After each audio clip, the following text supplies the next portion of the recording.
बघा तुम्ही युट्यूब आहे ना, हे शाप पण आहे, एक वरदान पण आहे. लक्षात घ्या.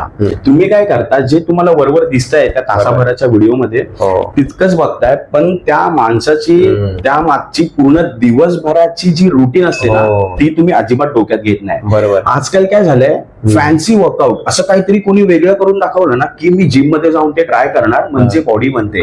स्पेसिफिकली तुम्हाला ते टार्गेट करण्यासाठी ना त्यांची टॅगलाईनच असते, best workout for chest muscle, best workout for this muscle.